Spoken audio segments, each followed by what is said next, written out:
I will read now for you the second part of James and the Giant Peach, and this in ASMR style.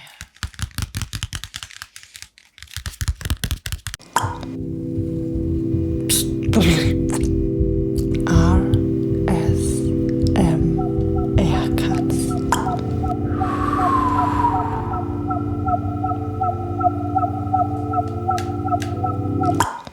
Welcome to a new ASMR episode here on my YouTube channel.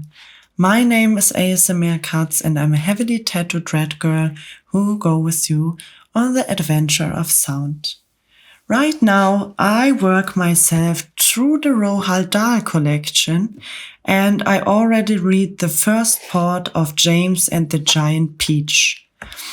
Because the book is so big, I put it in different parts that I actually been able to read them in a good way and don't get too chilled at some point. Because I can tell you, it is also quite relaxing for me to read a book like this. And when I do it for a lot of hours, I get so chilled. This is just insane sometimes. So I split it in a few different parts. And at some point, I also will upload everything in a big ASMR clip as well. So if you click on this video now, this is the second part. So please check out the first part that you actually are able to know what exactly in the book is happening and not get too confused because we start directly inside of it. I would be honored if you can write some comments, if you like, subscribe and click on the notification bell. And the most important part, put your headphones in your ear. These microphones give you the best ASMR quality. So when you want to enjoy the full satisfaction, your headphones are very, very important for it. So let us start with part 2 of James and the Giant Peach, illustrated by Quentin Blake and written by Roald Dahl.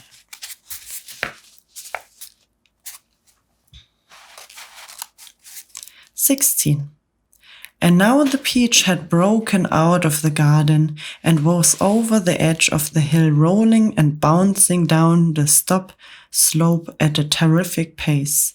Faster and faster it went, and the crowds of people who were climbing up the hill suddenly caught sight of this terrible monster plunging down upon them, and they screamed and scattered to the right and left. It went hurtling by. At the bottom of the hill, it charged across the road, knocking over the telegraph pole and flattening 2 parked cars as it went by. Then it rushed madly across about 20 fields, breaking down all the fence and hedges and its paths. It went right through the middle of a herd of fine Jersey cows, and then through a flock of sheep, and then through a paddock full of horses, and then through a yard full of pigs. And soon the whole countryside was a seething mess of panic-stricken animals, stamping in all directions. The peach was still going at a tremendous speed with no signs of slowing down, and about a mile farther and it came to the village. Down the main street of the village it rolled with people leaping frantically out of its path right and left. And at the end of the street it went crashing right through the wall of an enormous building and out the other side, leaving 2 gaping round holes in the brickwork. This building happened to be a famous factory where they made chocolate, and almost at once a great river of warm melted chocolate came pouring out of the holes in the factory wall. A minute later, the brown sticky mess was flying through every street in the village, oozing under the doors of houses and into people's shops and gardens. Children were wading in it up the knees, and some were even trying to swim in it and all of them were sicking it into their mouths in great greedy gulps and shrieking with you.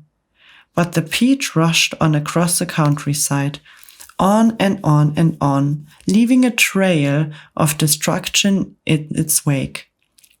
Couch stables, pigsties, barns, bungalows, herricks, anything that got in its way went just topping over like a nine pine. An old man, sitting quietly beside a stream, had his fishing rod withered out of his hands as it went dashing by, and a woman called Daisy Entwist was standing so close to it, it passed that she had her skin taken off the tip of her long nose. Would it ever stop? Why should it? A round object will always keep on rolling as long as it is on downhill slope. And in this case, the land sloped downhill all the way until it reached the ocean. The same ocean that James had begged his aunt to be allowed to visit one day. Well, perhaps he was going to visit it now. The peach was rushing closer and closer to it every second, and closer also the towering white cliffs that came first. These cliffs are the most famous in the whole of England, and they are hundreds of feet high.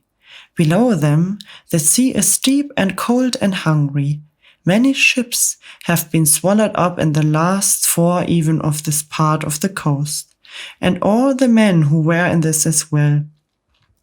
The peach was now only 100 yards away from the cliff, now 50, now 20, now 10.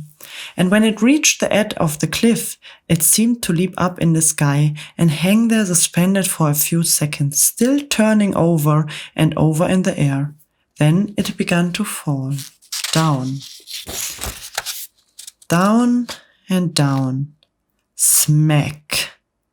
It hit the water with colossal splash and sank like a stone. But a few seconds later, up it came again, and this time up it stayed, floating serenely upon the surface of the water. 17. At this moment, the scene inside the peach itself was one of an incredible choice. James Henry Trotter was lying bruised and battered on the floor of the room, all along the tangled mass of centipede and earthworm and spider and ladybird and glowworm and old grasshopper.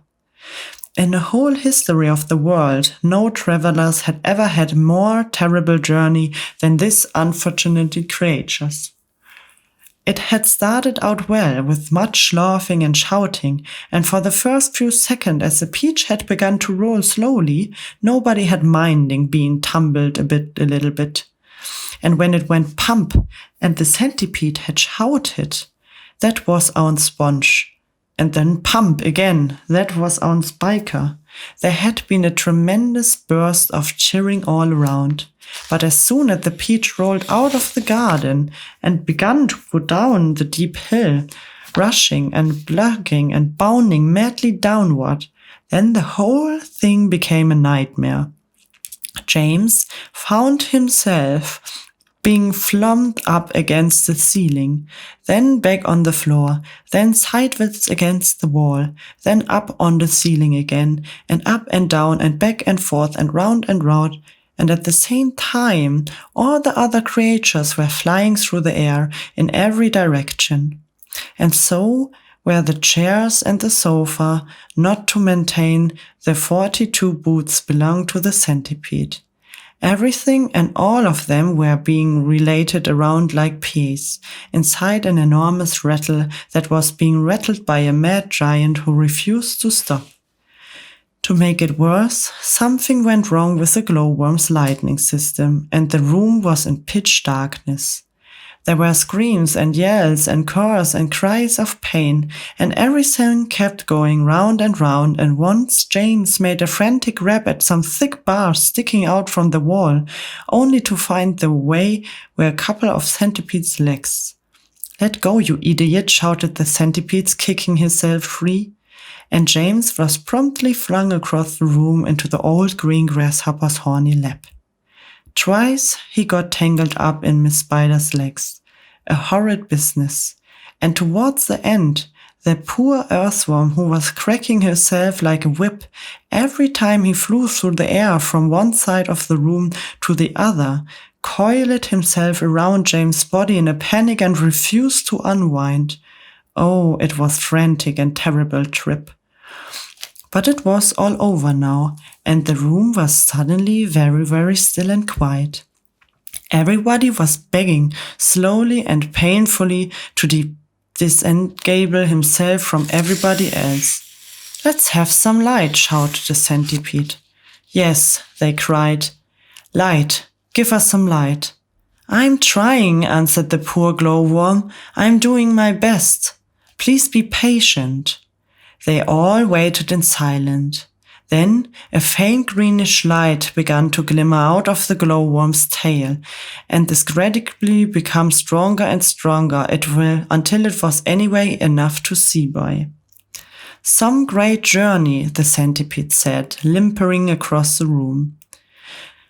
"I shall never be the same again," moaned the earthworm. "No, the ladybird said. "It's taken years of my life."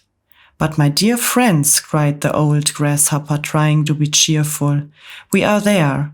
"Where?" they asked. "Where? Where is there?" "I don't know," the grasshopper said, "but I bet it's somewhere good." "We are probably at the bottom of a coal mine," the earthworm said. "We certainly went down and down for suddenly at least a time. I felt it in my stomach. I still feel it."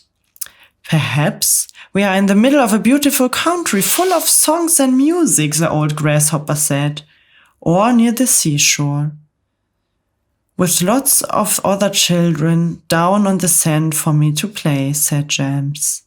"Pardon me," murmured the ladybird, turning a trifle pale, "but I am wrong in thinking that we seem to be bobbing up and down?" "Bobbing?" they cried. "What on earth do you mean?"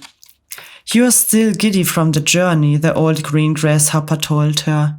"You get over it in a minute." "Is everybody ready to go upstairs now and take a look around?" "Yes," they called. "Come on, let's go."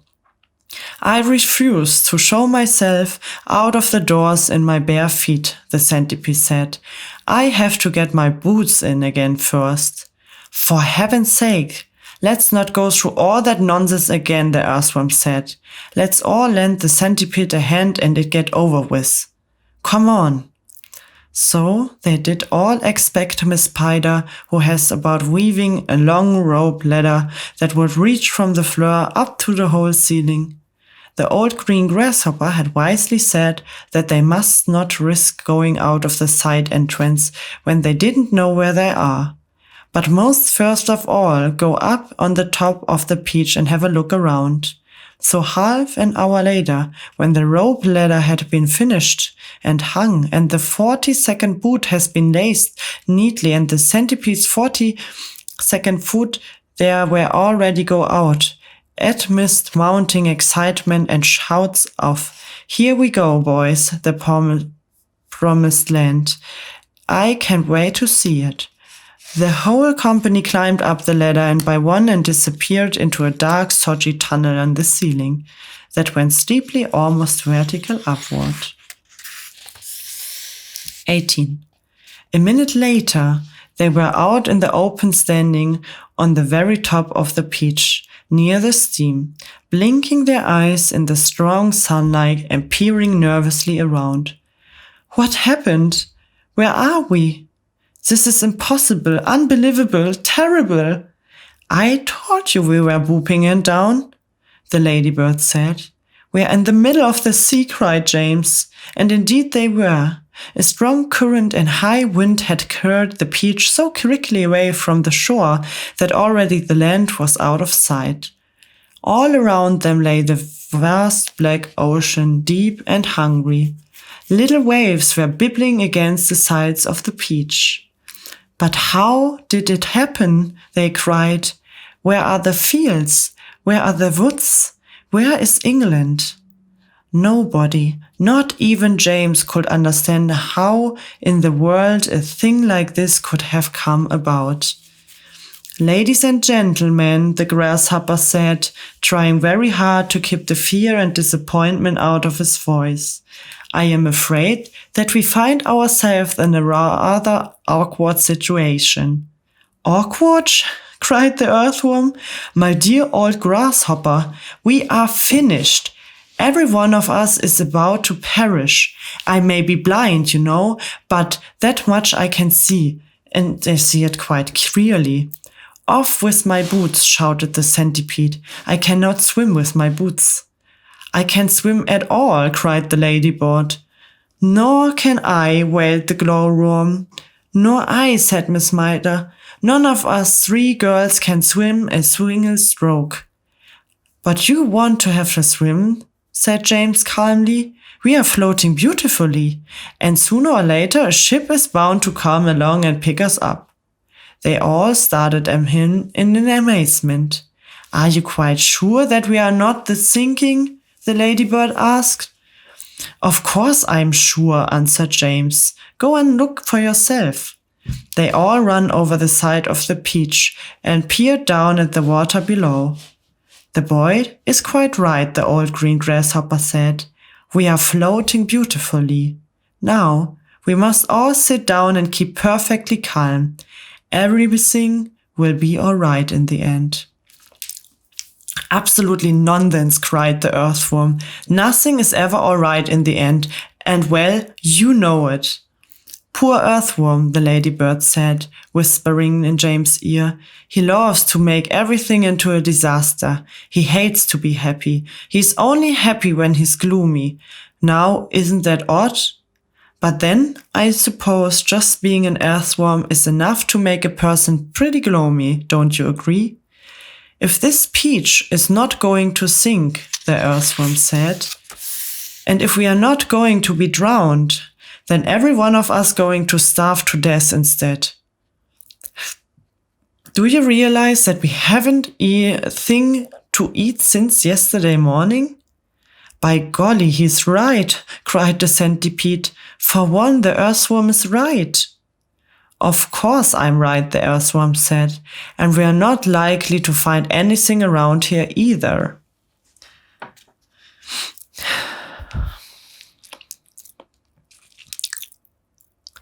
We shall get thinner and thinner, and thirstier, and we shall all die as slow and grisly deaths from starvation. I am dying already. I am slowly shivering up for want of food. Personally, I would rather drown. But God heavens, you must be blind, said James. You know very, very well I'm blind, snapped the earthworm. There's no need to rub it in. I didn't mean that, said James quickly. I'm sorry, but can you see that? See? Shouted the poor earthworm. How can I see if I am blind? James took a deep, slow breath. Can't you realize, he said patiently, that we have enough food here at least for 4 weeks? Where? They said. Where? Why, the peach, of course. Our whole ship is made of food. Yeah, you are right, they cried. We never thought of that. My dear James, said the grasshopper, lying in front of Leg and James' shoulders. I don't know what I'd do without you. You are so clever. Ladies and gentlemen, we are saved again. We are most certainly not, said the earthworm. You must be crazy. You can't eat the ship. It is the only thing that is keeping us up. We shall starve if we don't, said the centipede, and we shall drown if we do, cried the earthworm. Oh dear, said the grasshopper, now we are worse off than before. Couldn't we just eat a little bit of it? Asked Miss Spider. I'm so hungry. You can eat all you want, James answered. It would take us weeks and weeks to make any sort of a dent in this enormous peach. Surely you can see it. Good heaven, he's right again, cried the grasshopper, clapping his hands. It would take weeks. Of course it would. But let's not get making a lot of holes all over the deck. I think we are better simply scoop it out of the tunnel over there, the one that we just came up. An excellent idea, said the ladybird. Why are you looking so worried about, Earthworm? The centipede asked. What is the problem? The problem is, the Earthworm said, the problem is, well, there is no problem. Everyone burst out laughing. Cheer up, Earthworms, they said. Come and eat. And they all went over the tunnel entrance and began scooping out great chunks of juicy golden-colored peach flesh. Oh, marvelous, said the centipede, stuffing into his mouth. Delicious, said the grasshopper. Just fabulous, the glowworm.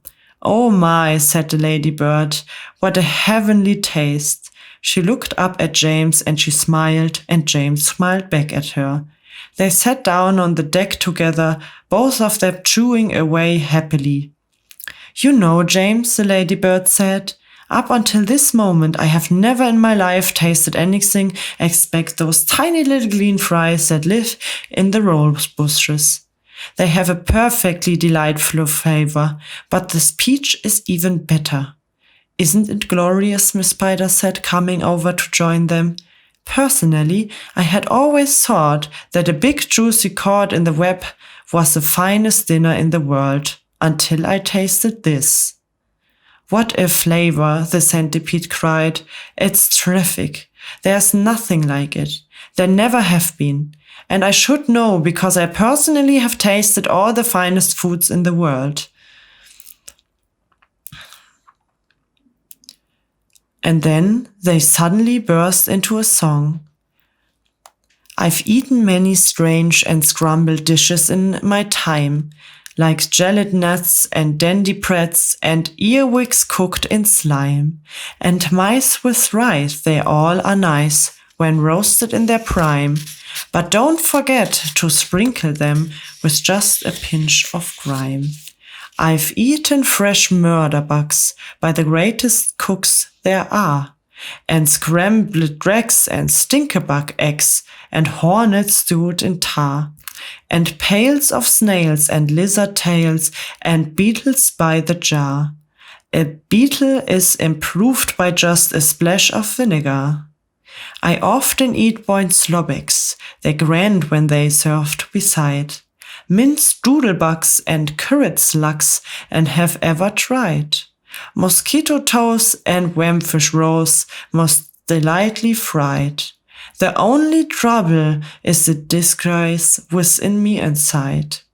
I am mad for crispy waspings on a piece of butter toast, and pickled spines of porcupines, and then a gorgeous roast of dragon's flesh, well hung not fresh, it's cost a pound of most, and comes to you in a barrels if you order it by the post. I crave the taste tentacles of the octopi for tea. I liked hot dogs. I love hot frogs, and surely you agree. I plate of soil with engine oil, a super recipe. I hardly need to maintain that's practical for free. For dinner on my birthday, I tell you what. I choose hot noodles made from poodles and a slice of golden hass, and a rather small jelly made of Armag's toes. The jelly is delicious, but you have to hold your nose. Now comes the centipede declared, the burden of my speech. These foods are raw beyond compare, some are right out of their reach. But there's no doubt I go without a million plates of each, for one small mite, one tiny bite of this fantastic peach. Everybody was feeling happy now. The sun was shining brightly out of a soft blue sky, and the day was calm. The giant peach, with the sunlight glinting on its side, was like a massive golden ball sailing upon a silver sea. 19. Look, cried the centipede just as they were finished their meal. Look at the funny black thing gliding through the water over there. They all swung around to look. There are 2 of them, said Miss Spider. There are lots of them, said the ladybird. What are they? Asked the earthworm, getting worried. They must be some kind of fish, said the old grasshopper. Perhaps they have came along and say hello. They are sharks, cried the earthworm. I bet you anything you like that they are sharks and they have come along to eat us up. What's about rot? The centipede said. But his voice seemed suddenly to have become a little shaky, and he wasn't laughing. I'm positive they are sharks, said the earthworm. I just know they are sharks.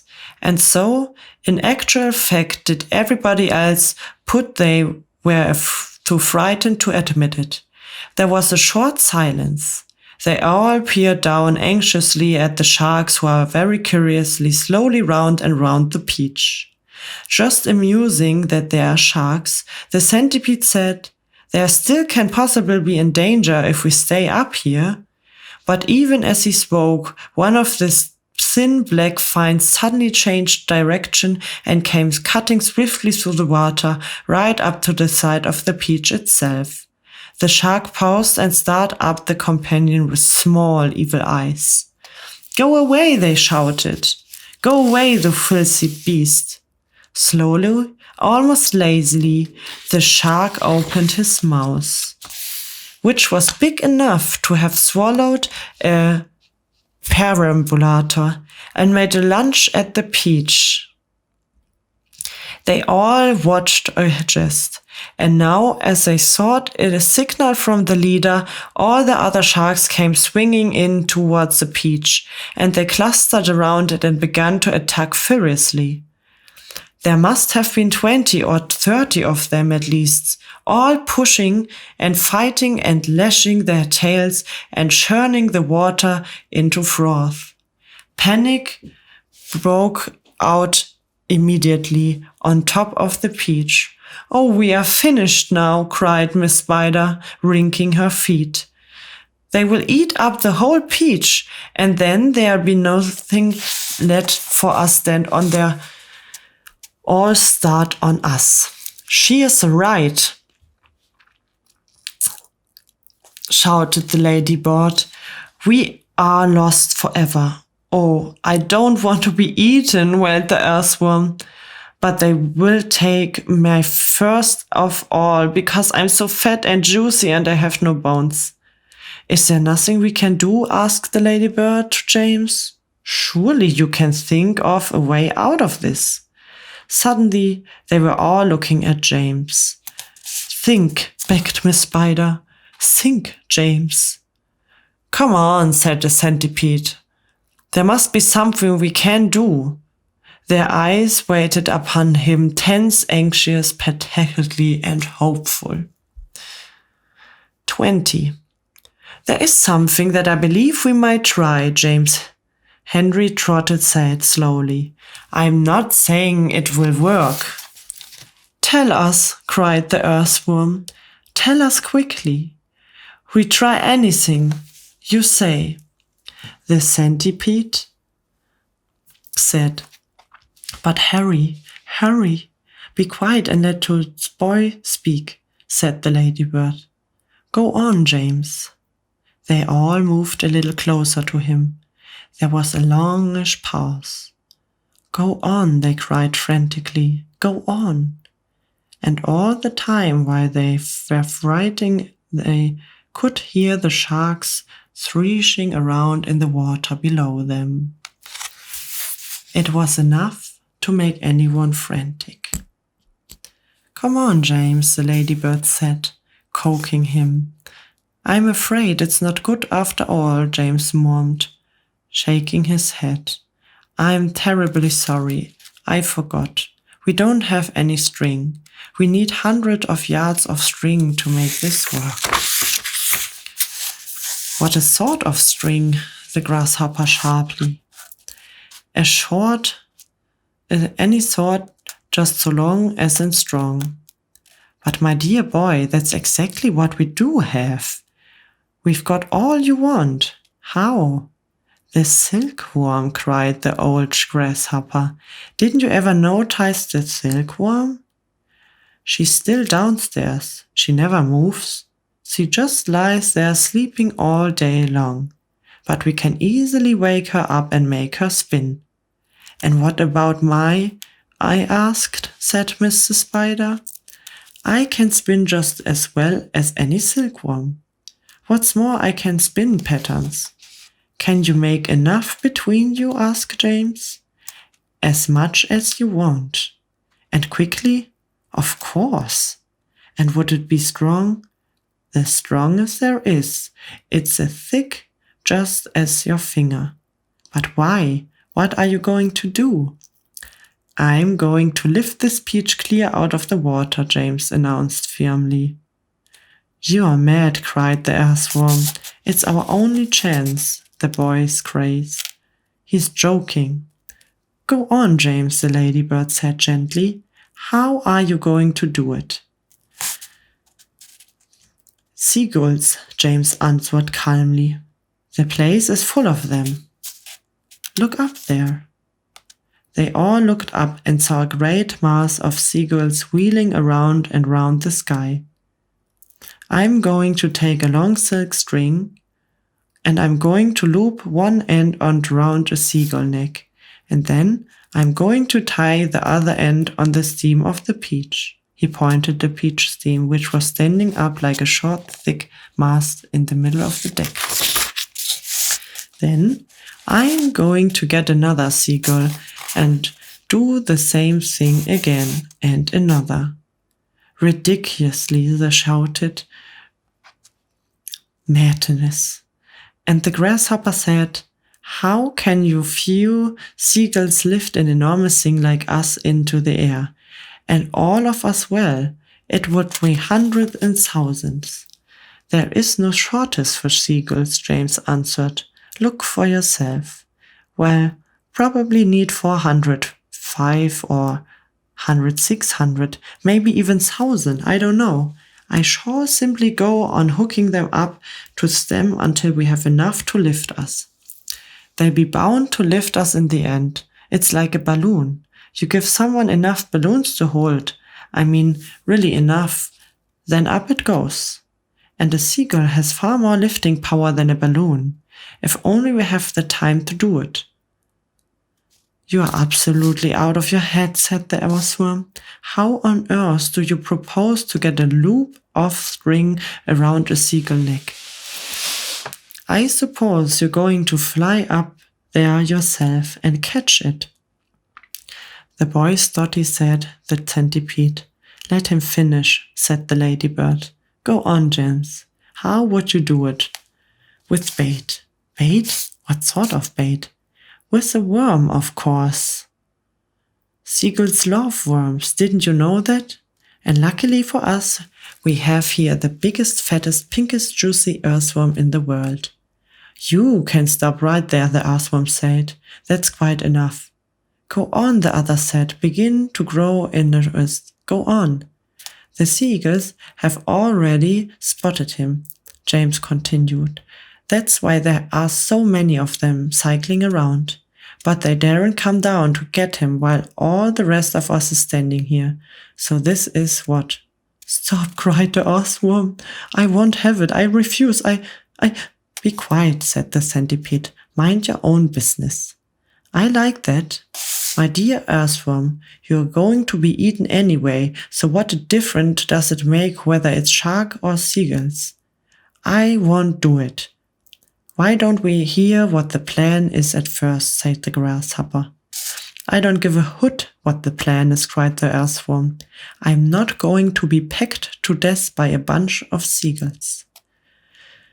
You will be a martyr, said the centipede. I shall respect you for the rest of my life. So will I, said Miss Spider. And your name will be in all newspapers. Earthworm gives lives to save friends, but he won't have to give his life, James told them. Now listen to me. This is what we will do. 21. Why, it's absolutely brilliant, cried the grasshopper when James had explained his plan. "The boy is a genius," the centipede announced. "Now I keep my boots on after all." "Oh, I shall be pecked to death," wailed the poor earthworm. "Of course you won't."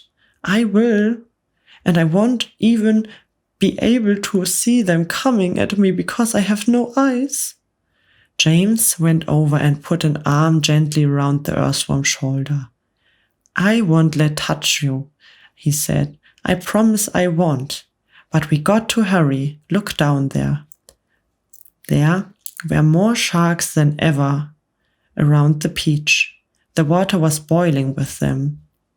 There must have been 90 or 100 at least, and to the travelers up on top, it certainly seemed as though that the peach were sinking lower and lower into the water. "Action stations," James shouted. "Jump to it. There's not a moment to lose." He was captain now, and everyone knew it. They would do whatever he told them. "All hands below deck expect the earthworm," he ordered. "Yes," they said eagerly as they scuttled into the tunnel entrance. "Come on, let's hurry." "And you, centipedes," James shouted, "hop downstairs and get the silkworm to work at once. Tell her to spin as she never spun before. Our lives depend on it. And the same applies to you, Miss Spider. Hurry on. Start spinning." 22. In a few minutes, everything was ready. It was very quiet now on the top of the peach. There was nobody inside, nobody except the earthworm. One half of the earthworm, looking like a great, thick, juicy pink sausage, lay innocently in the sun for all the sea eagles to see. The other half of him was dangling down the tunnel. James was crouching close beside the earthworm at the tunnel entrance, just below the surface, waiting the first seagull. He had a loop of silk string in his hand. The old grasshopper and the ladybird were further down in the tunnel, holding on to the earthworm's tail, ready to pull him quickly in out of danger as soon as James gave the word. And far below, in the greatest zone of the peach, the glowworm was lighting up the room so that the two spinners, the silkworm and Miss Spider, could see what they were doing. The centipede was down there too, exhorting them both frantically to greatest effort. And every now and again James could hear his voice coming up faintly from the depths shouting, "Spin, silkworm, spin, you great fat lazy brute. Faster, we throw you to the sharks." "Here comes the first seagull," whispered James. "Keep still now, earthworm, keep still. The rest of you get ready to pull." "Please, don't let it spike me," begged the earthworm. "I won't, psst." Out of the corner of an eye, James watched the seagull as it came swooping down towards the earthworm. And then suddenly, it was so close that he could see its small black eyes and its curved beak. And the beak was open, ready to grab a nice piece of flesh out of the earthworm's back. "Pull," shouted James. The grasshopper and the ladybird gave the earthworm's tail an enormous tug, and like magic the earthworm disappeared into the tunnel. At the same time, up went James, and the bird flew right into the loop of silk that he was holding out. The loop, which had been cleverly made, tightened just the right amount, but not too much around the neck, and the bird was captured. "Hooray!" shouted the grasshopper, peering out of the tunnel. "Well done, James." Up flew the bird, with James paying out the silk string as it went. He gave it about 50 yards and then tied the string to the stem of the patch. "Next one," he shouted, jumping back into the tunnel. "Up you get again, earthworm. Bring up some more silk." "Oh, I don't like this at all," wailed the earthworm. "It only just missed me. I even felt the wind on my back as its wind was swishing past." "Shh," whispered James. "Keep still. Here comes another one." So they did it again, and again, and again. And the birds kept coming, and James caught them one after another, threaded them to the peach stem. 100 birds, he shouted, whipping the sweat from his face. Keep going, they cried. The sharks, as saw, sensing that they were in danger of losing their prey, were hurling themselves at the peach more freezingly than ever, and the peach was sinking lower and lower still in the water. 500 birds, James thought. Silkworm says she's running out of silk, yelled the centipede from below. She says she can't keep it much longer, nor can Miss Spider. Tell them they've got to, James answered. They can stop now. We are lifting, somebody shouted. No, we're not. I felt it. But in another bird, quick. Quick, everybody, quiet. Here's one coming now. This was the 501st bird, and the moment that James caught it on the thread, it to the stem with all the others, the whole enormous peach suddenly started rising up slowly out of the water. Look out, here we go. Hold on, boys. But then it stopped, and there it hung. It hovered and swayed, but it went not higher. The bottom of it was just touching the water. It was like a delicate balanced seal that needed only the tiniest push to tip it on way or the other. One more will do it, shouted the old green grasshopper, looking out the tunnel. We are almost there. And now came this big moment. Quickly, the 502nd birds was caught and harnessed to the peach stem, and then, suddenly but slowly, majestically, like some fabulous golden balloon, with all the birds straining at the strings above, the giant peach rose up, dripping out of the water, and began climbing towards heaven. 23. In a flash, everybody was up on top. Oh, isn't it beautiful, they cried. What a marvelous feeling. Goodbye, sharks. Oh boy, this is the way to travel. Miss Spider, who was literally squealing with excitement, grabbed the centipede by the waist, and the two of them started dancing round and round the peach stem together.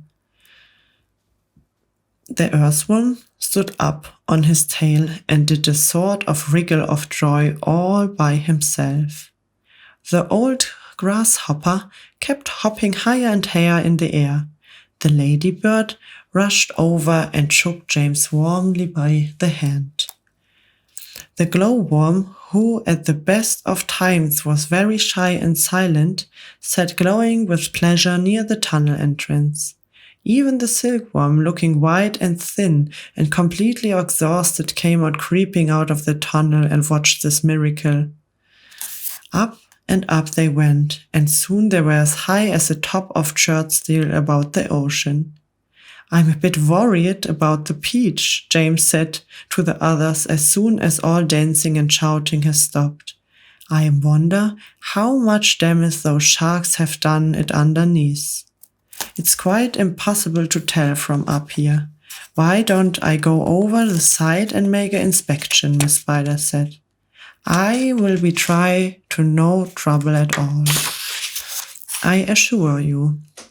And without waiting for an answer, she quickly produced the length of silk thread and attached the end of the peach stem.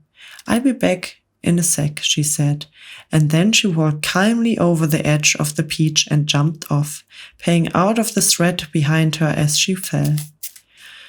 The others crowded anxiously around the place where she had gone over. Wouldn't it be dreadful if the thread broke? The ladybird said. There was rather a long silence. Are you all right, Miss Spider? Shouted the old green grasshopper. Yes, thank you. Her voice answered from below. I'm coming up now. And up she came, climbing foot over foot up the silk thread, and at the same time tucking the thread back cleverly into her body as she came past it. Is it awful? They asked her. Is it all eaten away? Are there great holes in it everywhere? Miss Spider clambered back on the deck with a pleased but also rather puzzled look on her face.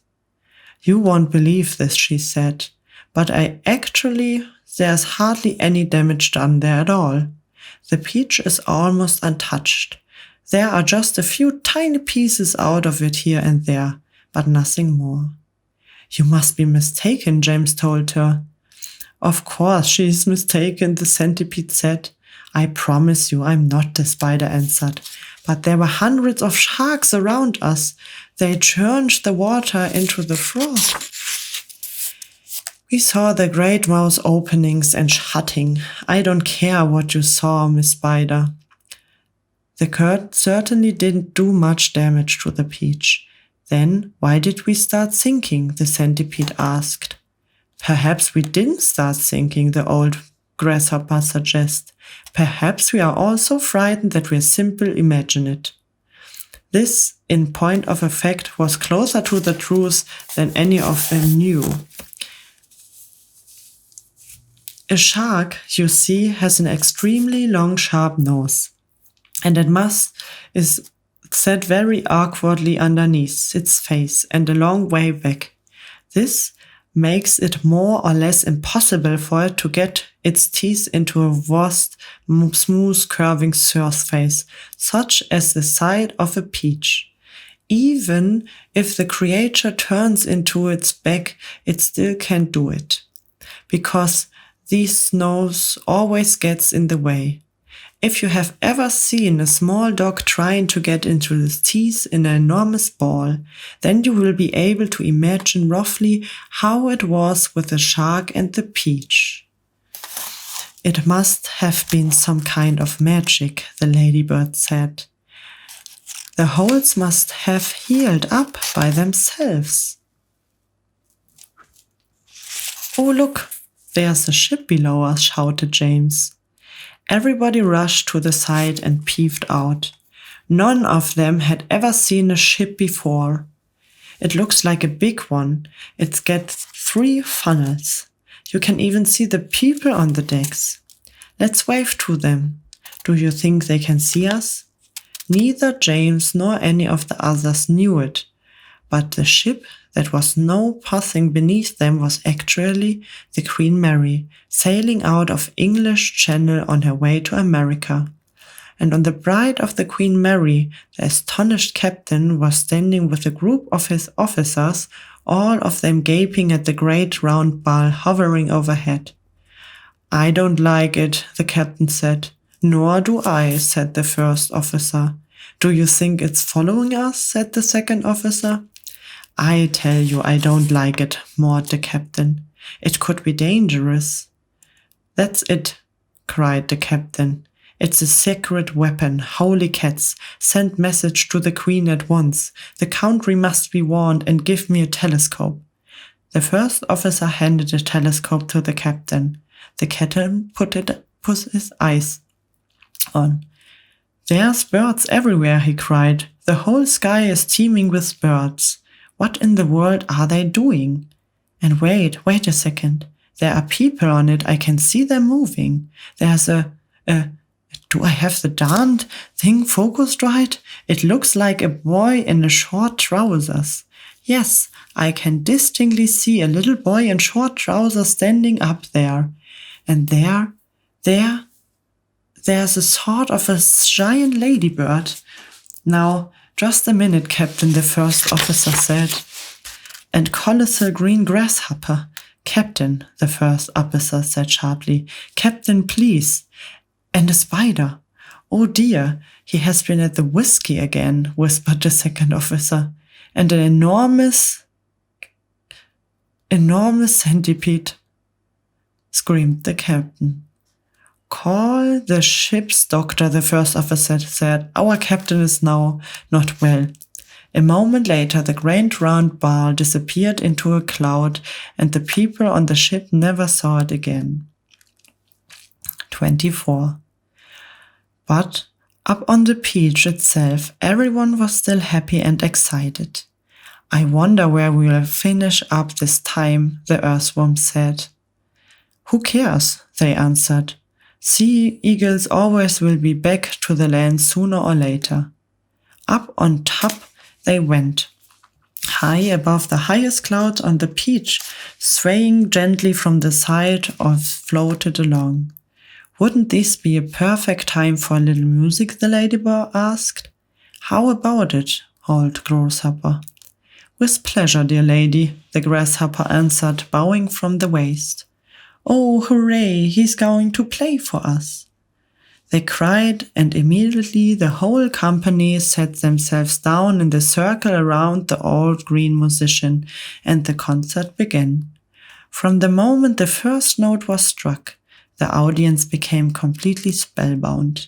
And as for James, never had he heard such a beautiful music. In the garden at home on summer evenings, he had listened many times to the sound of grasshoppers chirping in the grass, and he had always liked the noise that they made. But this was different, kind of noisy altogether. This was real music, chords, harmonies, tunes, and all the rest of it. And what a wonderful instrument the grasshopper was playing upon. It was like a violin. It was almost exactly as though he were playing upon a violin. The bow of the violin, the part that moved, was his black leg. The strings of the violin, the part that made the sounds, was the egg of his wing. He was using only the top of his back leg, and he was stroking this up and down against the edge of his wing with incredible skill, sometimes slowly, sometimes fast, but always with the same easy flowing action. It was preciously, the way a clever violinist would have used his bow, and the music came pouring out and filled the whole blue sky around them with magic melodies. When the first part was finished, everyone clapped madly, and Miss Spider stood up and shouted, "Bravo! Give us some more!" "Did you like that, James?" the old grasshopper asked, smiling at the small boy. "Oh, I love it," James answered. "It was beautiful. It was a saw that you had a real violin in your hand." "A real violin?" the grasshopper cried. "Good heavens, I like that. My dear boy, I am a real violin. It is a part of my own body." "But do all grasshoppers play their music on violins the same way as you do?" "No," he answered, "not all. If you want to know, I happen to be a short-horned grasshopper. I have two short feelers coming out of my head. Can you see them? They are quite short, aren't they? That's why they call me Shorthorn. And we Shorthorns are the only ones who play our music in the violin style using a bow. My long-horned relatives, the ones who have long curvy feelers coming out of their heads, make their music simply by rubbing the edges of their two top wings together. They are not violinists, they are wing rubbers, and a rather inferior noise these wing rubbers produce too, if I may say it. It sounds more like a banjo than a fiddle.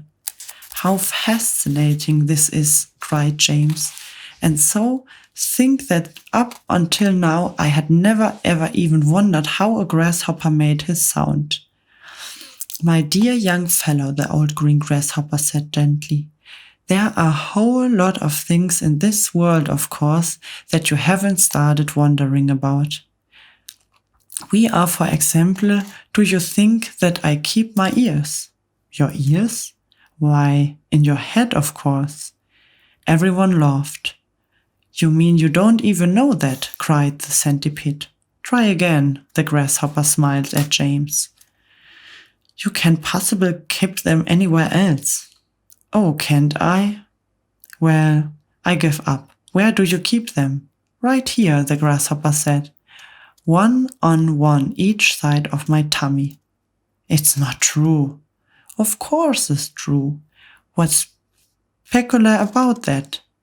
You ought to see where my cousin the crickets and the cattys keep theirs."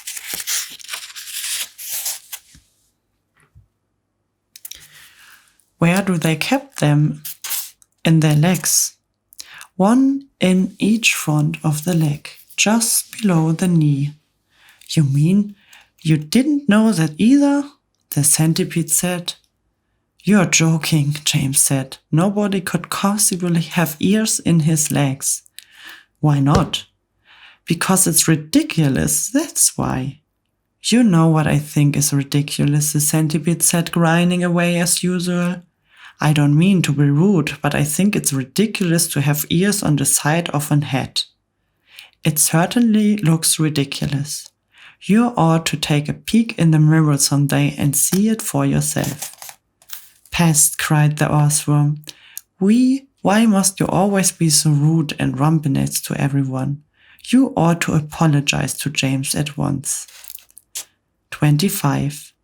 James didn't want the earthworm on the centipede to get into another argument, so he said quietly to the earthworm, Tell me, do you play any kind of music? No, but I do other things, some of which are really quite extraordinary, the earthworm said, brightened. Such as what? Asked James. Well, the earthworm said, next time you stand in a field or in a garden and look around, then you just remember this, that every grain of soil upon the surface of the land, every tiny little bit of soil that you can see has actually passed through the body of an earthworm during the last few years. Isn't that wonderful? It's not possible, said James. My dear boy, it's a fact. You mean you actually swallow soil? Like mad, the earthworm said proudly. In, on, and out there, other. But what's the point? What do you mean, what's the point? Why do you do it? We do it for the farmers. It makes the soil nice and light and crumbly, so that things will grow well on it.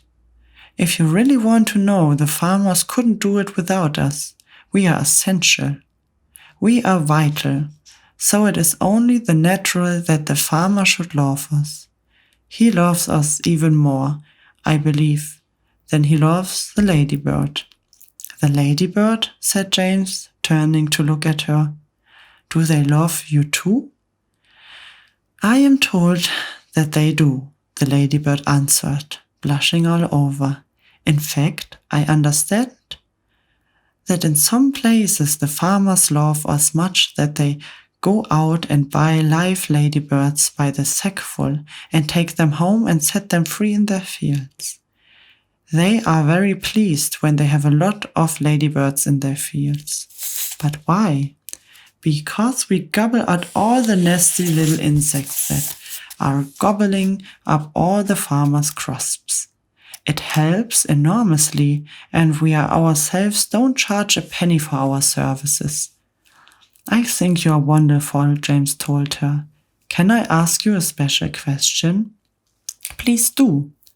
Well, is it really the truth that I can tell how old a ladybird is by counting the spots? Oh no, that's just a silly story, the ladybird said. We never change our spots. Some of us curs are born with more and others with less, but we never change them. The number of spots that a ladybird has is simply a way of showing which branch of the family she belongs to. I, for example, as you can see for yourself, I'm a 9-spotted ladybird. I am very lucky. It's a fine thing to be. It is indeed, said James, gazing at the beautiful skull with 9 black spots on it. On the other hand, the ladybird went on, some of my less fortunate relatives have no more than 2 spots altogether on their shells.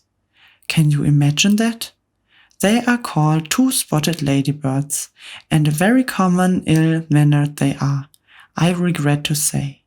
And then, of course, you have the 5-spotted ladybirds as well. They are much nicer than the 2-spotted ones. Also, I myself find them trifles too saucy for my taste. But they are all of them loved, said James. Yes, the ladybird answered quietly. They are all loved. "It seems that almost everyone around here is loved," said James. "How nice this is." "Not me," cried the centipede. "I'm a pest and I'm a prude of it. Oh, I'm such a socking, dreadful beast." "Hear, hear," the earthworm said. "But what about you, Miss Spider?" asked James. "Aren't you all so much loved in the world?" "No," Miss Spider answered, sighing long and loud. "I'm not loved at all, and yet I do nothing but good. All day long I catch flies and mosquitoes in my webs. I'm a decent person." "I know you are," said James. "It is very unfair, the way we spiders are treated," Miss Spider went on. "Why, only last week your own horrible Aunt Sponge flushed my poor dear father down in the plug hole in the bath tube." "How awful," cried James. "I watched the whole thing from the corner up in the ceiling," Miss Spider mourned. "It was ghastly. We never saw him again." A large tear rolled down her cheek and fell splash on the floor. "But it's not very unlucky to kill a spider?" James inquired, looking around at the others. "Of course it's unlucky to kill a spider," shouted the centipede. "It's about the unluckiest thing anyone can do. Look what happened to Aunt Sponge after she done that. We all felt it didn't. We as the peach went over her. Oh, what a lovely bump that must have been for you, Miss Spider."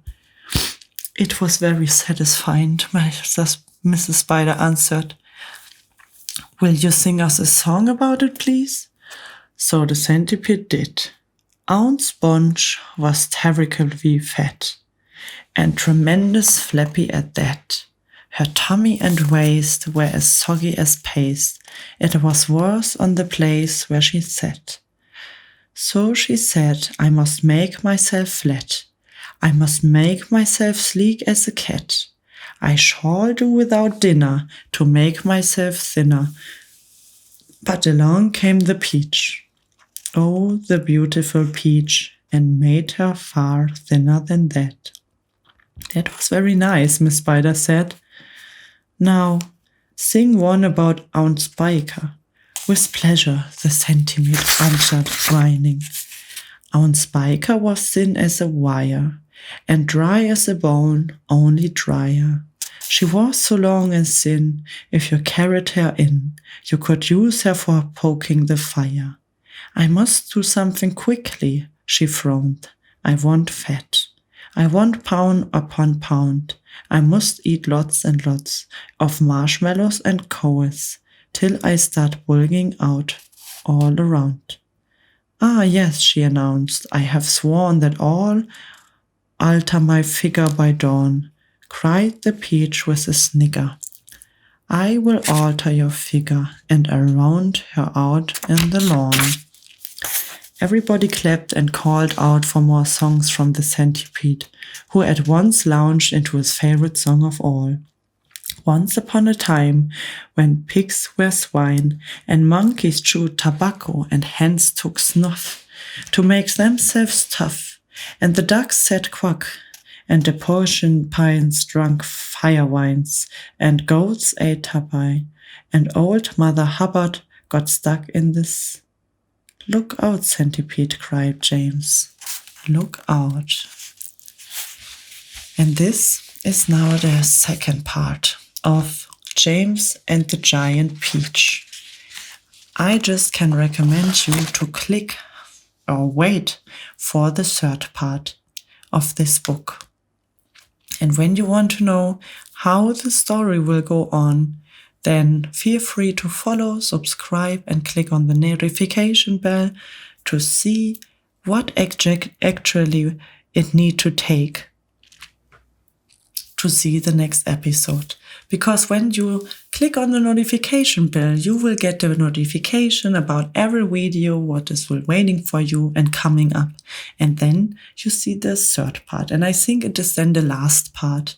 It is around 50 pages more. And I have to say, this is by far the most brilliant story by Roald Dahl. I really love it. I read a few books already, but this is, for me, the actually best. And there I can say a little anecdote about the spiders, because I was never afraid of spiders, but I also always was seeing other people killing spiders, and I felt also not comfortable with it. And I was one time in Australia, and there are these big spiders. They live there in the house to kill the very, very poisonous spiders. So they are very good that they live there, and they are so huge. And someone told me that they can get old. I don't know the 100% age, but around 80 years old. And then I was absolutely astonished that a spider could get this old.